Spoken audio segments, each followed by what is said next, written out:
Hello friends, कैसे हो आप सब। आई होप आप सब अच्छे होंगे। आज हम करेंगे तुलसीदास जी की आत्मकथा मुर्दैया। मुर्दैया डॉक्टर तुलसीराम की आत्मकथा है जिसका प्रकाशन 2010 में हुआ है। तुलसीराम की आत्मकथा का दूसरा भाग मणिकर्मणि का शीर्षक से 2014 में आया था। मुर्दैया मूलतः दलित आत्मकथा के रूप में हिंदी साहित्य में विशिष्ट रूप से पहचानी जाती है। इसके लेखक डॉक्टर तुलसीराम इसे अपने जीवन कथा की सच्ची और अनुभूति में प्रस्तुति कहते हैं। लेखक के अनुसार मेरे भीतर से मुर्दैया को खोद खोद कर निकालने का काम तद्भव के संपादक अखिलेश ने किया है। अर्थात लेखक को मुर्दैया लिखने की प्रेरणा अखिलेश के अनुरोध पर जगी। मुर्दैया आजमगढ़ जनपद में स्थित लेखक के गांव धर्मपुर के शमशान घाट का नाम है जो दलितों की क्रमस्थली है। मुर्दैया में लेखक ने अपने बचपन से लेकर इंटर की शिक्षा तक की जीवन यात्रा को क्रमबद्ध ब्यौरा दिया है। मुर्दैया पुस्तक के खंड भाग या उपशीर्षक। नंबर 1 बुतई पारिवारिक पृष्ठभूमि। नंबर 2 मुर्दैया तथा स्कूली जीवन। नंबर 3 अकाल में अंधविश्वास। नंबर 4 मुर्दैया के गिद्ध तथा लोक जीवन। नंबर 5 भूतनिया नागिन। नंबर 6 चले बुद्ध की राह। नंबर 7 आजमगढ़ में फाका कसी। मुर्दैया के प्रमुख पात्रों का परिचय। धीरजा लेखक की माँ, साधारण ग्रामीण घरेलू स्त्री।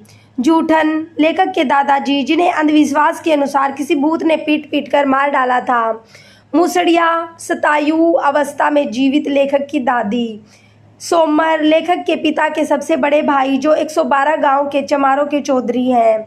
मुन्नेसर काका लेखक के पिता के दूसरे नंबर के भाई शिव नारायण पंथी धर्म गुरु। नग्गर काका लेखक के पिता के तीसरे भाई। लेखक इनसे बहुत भयभीत रहते हैं क्योंकि इनका स्वभाव गुस्सेल और हिंसक है। ये भी शिव नारायणी पंथी धर्मगुरु है। मुन्नर काका लेखक के पिता के सबसे छोटे भाई, स्वभावतः परिवार के अन्य पुरुष सदस्यों की तुलना में सहज और सामंजस्यवादी चरित्र तथा पूरे संयुक्त परिवार के मुखिया।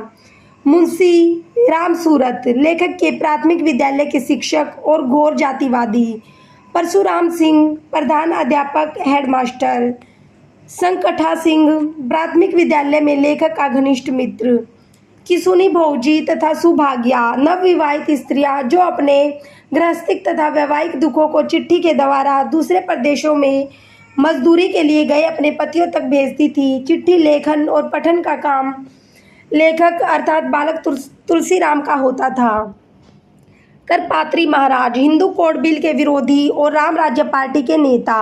सुग्रीव सिंह लेखक के शिक्षक जो स्वयं गोरखपुर विश्वविद्यालय से स्नातक पास करके आए थे तथा हिंदी पढ़ाते थे। लेखक को पढ़ाई के लिए प्रोत्साहित करते रहते। रामधन आजमगढ़ के दलित नेता। तपसी राम लेखक को उच्च शिक्षा के लिए BHU संस्थान की सलाह देते हैं और वहीं पढ़ने के लिए प्रेरित करते हैं। अरुण सिंह आजमगढ़ के कम्युनिस्ट नेता तथा बाद के जीवन के घनिष्ठ मित्र। जेदी काका अंग्रेजों ने दूसरे विश्व युद्ध के दौरान इन्हें जबरन युद्ध लड़ने के लिए उठा लिया था। देवराज सिंह बस्ती जनपद का युवक जो आजमगढ़ में लेखक के साथ पढ़ता है और मित्र भी है, परंतु लेखक की छात्रवृत्ति आने पर वह चाकू के बल पर आधे रुपए जबरन ले लेता है। सारांश मुर्दैया डॉक्टर तुलसीराम की आत्मकथा है जो उनके जन्म स्थान आजमगढ़ के धर्मपुर नामक एक गांव का शमशान घाट है। लेखक का जन्म चमार जाति में हुआ जिसके कारण दलित होने का सामाजिक दुख तो झेलना ही पड़ा, परंतु चेचक की आपदा से लेखक को अपनी दाईं आंख खोना उन्हें अपशकुन की श्रेणी में पटक देता है। लोगों के द्वारा अपशकुन बना देना तथा कनवा बड़ा तेज हो या एक फाटक बंद है जैसी टिप्पणियां लेखक को वेदना से भर देती है। लेखक ने अपने परिवार और समाज में व्याप्त घोर अंधविश्वास तथा उससे उपजा शोषण चक्र का विस्तार से जिक्र किया है। लेखक को जातिगत भेदभाव का सामना करना पड़ता है। कई बार लेखक को अपनी पढ़ाई के लिए अपने ही घर में काम चोरी करने के आक्षेप का सामना करना होता है। परिवार में एकमात्र सदस्य लेखक की दादी है जिनका स्नेह और संबल लेखक को बार बार अवलंबन प्रदान करता है। लेखक ने अपने गांव, परिवार की गरीबी, दलितों की स्थिति, उनके रहन सहन, खान पान, त्योहार आदि पर विस्तार से पर्याप्त प्रकाश डाला है। अकाल के दौरान भुखमरी और दलितों की सूक्ष्म जिजीविषा का मर्मस्पर्शी चित्रण लेखक के द्वारा किया गया है। मुर्दैया में लेखक की स्कूली शिक्षा गांव के विद्यालय तथा आजमगढ़ कस्बे से इंटर तक की पढ़ाई के दौरान शैक्षिक आर्थिक संकटों तथा संघर्षों का क्रमबद्ध दस्तावेज है। मुर्दैया आत्मकथा की महत्वपूर्ण पंक्तियाँ। हमारे गांव की जियो पॉलिटिक्स यानी भू राजनीति में दलितों के लिए मुर्दैया एक सामरिक केंद्र जैसी थी। मूर्खता मेरी जन्मजात विरासत थी। उस समय गांव में दलितों के अलग अलग देवी देवता होते थे जिनकी पूजा स्वर्ण नहीं करते थे। हमारे गांव में चमारिया माई और ढी बाबा दो ऐसे ही देवी देवता थे जिनकी पूजा दलित करते थे। तमाम दलित लड़कों को रावण की सेना में विभिन्न राक्षसों की भूमिका दी जाती थी। हम राक्षस बने रामलीला में रोज मरते थे। पढ़ाई के दृष्टिकोण से हेडमास्टर परशुराम सिंह मेरे सबसे बड़े प्रेरणा स्रोत थे। वे हमेशा कक्षा में मेरी प्रशंसा करते और जब ज़्यादा खुश होते तो कहते, ई चमरा एक दिन हमारे स्कूल की इज्जत बढ़ाई।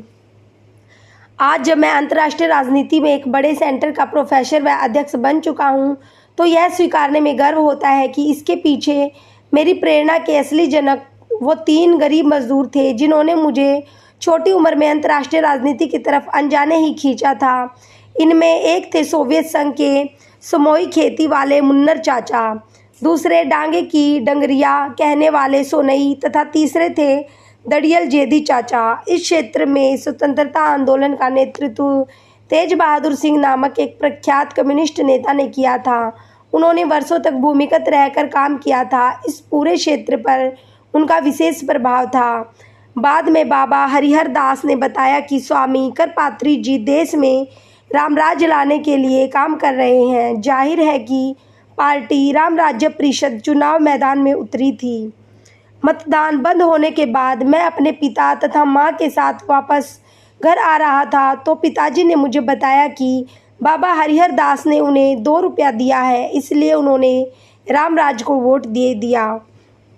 सिद्धार्थ को वैराग्य हुआ और वे सच्चे ज्ञान की तलाश में एक दिन रात के समय घोड़े पर चढ़कर महल से भाग निकले। हाई स्कूल के आगे ज्ञान की तलाश मुझे भी करनी थी, इसलिए गौतम बुद्ध अत्यधिक प्रिय लगने लगे। निकट भविष्य में मेरा घर से भागना निश्चित हो गया। सबसे बड़ा संकट यह था कि उन दिनों जो वजीफ़ा मिलता था वह कम से कम 6 महीने बाद। इस बीच एक बार फिर संकट मोचन के रूप में मेरे सामने वही हिंदी अध्यापक सुग्रीव सिंह प्रस्तुत हुए। उन्होंने मुझे 30 रुपये दिए और कहा कि आजमगढ़ जाकर पढ़ाई जारी रखूं। धीरे धीरे पता चलने लगा कि आजमगढ़ का यह DAV कॉलेज संपूर्ण रूप से RSSC के अधीन था। हमारे मुर्दैया जो आत्मकथा है तुलसीदास की, उसका सारांश कंप्लीट हुआ। धन्यवाद।